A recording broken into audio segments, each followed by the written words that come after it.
കാര്യങ്ങളെല്ലാം ഒന്ന് കളറാകട്ടെ എന്ന് കരുതിയാണ് മാതാവിന് ഒരു കിരീടം അങ്ങ് നേർന്നത്.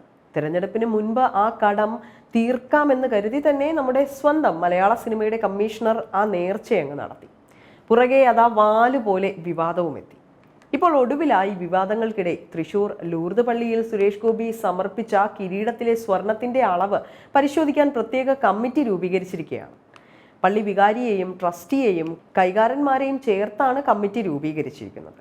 കഴിഞ്ഞ ദിവസം ചേർന്ന ഇടവക പ്രതിനിധി യോഗത്തിൽ സ്വർണത്തിന്റെ അളവ് പരിശോധിക്കണമെന്ന ആവശ്യം ഉയർന്നതിനെ തുടർന്നാണ് പുതിയ നടപടി. ജനുവരി 15-നാണ് സുരേഷ് ഗോപി തൃശൂർ ലൂർദ് കത്തീഡ്രൽ പള്ളിയിൽ കുടുംബത്തോടൊപ്പം എത്തി മാതാവിന് കിരീടം സമർപ്പിച്ചത്. കഴിഞ്ഞ ദിവസമാണ് കിരീടത്തെ ചൊല്ലി ഈയൊരു വിവാദം ഉയർന്നത്. 500 ഗ്രാമിലധികം ഭാരമുള്ള കിരീടം ചെമ്പിൽ സ്വർണം പൂശിയാണ് നിർമ്മിച്ചതെന്ന തരത്തിൽ സമൂഹ മാധ്യമത്തിൽ ഉൾപ്പെടെ വാർത്തകളും പ്രചരിച്ചു. ഇതോടെ ഇടവക പ്രതിനിധി യോഗത്തിൽ ഒരു വിഭാഗം ഇക്കാര്യം ചൂണ്ടിക്കാട്ടി സത്യാവസ്ഥ അറിയണമെന്ന ആവശ്യവുമായി രംഗത്തെത്തി. ഇതേ തുടർന്നാണ് പരിശോധനയ്ക്കായി കമ്മിറ്റി രൂപീകരിച്ചിരിക്കുന്നത്. ഈ കമ്മിറ്റി കിരീടത്തിലെ സ്വർണത്തിന്റെ അളവ് ശാസ്ത്രീയമായി പരിശോധിക്കും.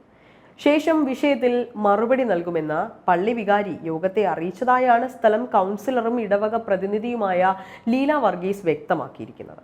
കിരീടത്തിലെ സ്വർണത്തിന്റെ അളവ് കൃത്യമായി പരിശോധിച്ച സ്റ്റോക്ക് രജിസ്റ്ററിൽ രേഖപ്പെടുത്തിയില്ല എങ്കിൽ വരും കാല ഇടവക പ്രതിനിധികൾ കിരീടം പരിശോധിക്കുകയും ഇപ്പോഴത്തെ ട്രസ്റ്റിമാർക്കെതിരെ ആരോപണം ഉന്നയിക്കുകയും ചെയ്താൽ മറുപടി ഉണ്ടാകില്ല എന്ന് ഒരു വിഭാഗം യോഗത്തിൽ വ്യക്തമാക്കുകയായിരുന്നു.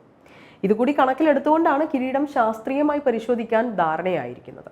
കഴിഞ്ഞ പെരുന്നാളിന് ലൂർദ് പള്ളിയിൽ എത്തിയപ്പോഴാണ് സുരേഷ് ഗോപി മാതാവിന് സ്വർണ്ണ കിരീടം സമർപ്പിക്കാമെന്ന നേർച്ച നൽകിയത്. തുടർന്നാണ് മകളുടെ വിവാഹത്തോടനുബന്ധിച്ച് അദ്ദേഹം കുടുംബത്തോടൊപ്പം എത്തി കിരീടം സമർപ്പിച്ചത്.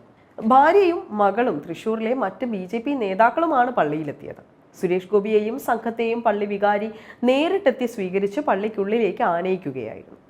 തുടർന്ന് സുരേഷ് ഗോപി മാതാവിന്റെ തിരുരൂപത്തിന് മുന്നിൽ കിരീടം സമർപ്പിച്ച് പ്രാർത്ഥിച്ചു. പ്രാർത്ഥനാ ചടങ്ങിന് ശേഷം സുരേഷ് ഗോപി താൻ കൊണ്ടുവന്ന സ്വർണ്ണ കിരീടം വികാരിക്ക് കൈമാറി. വികാരി കിരീടം മാതാവിന്റെ തിരുരൂപത്തിന് മുന്നിൽ നിന്ന് ഏറ്റുവാങ്ങുകയും ചെയ്തു. തുടർന്ന് സുരേഷ് ഗോപി മകൾക്കും ഭാര്യയ്ക്കുമൊപ്പം ആ കിരീടം മാതാവിന്റെ തലയിൽ അണിയിക്കുകയായിരുന്നു.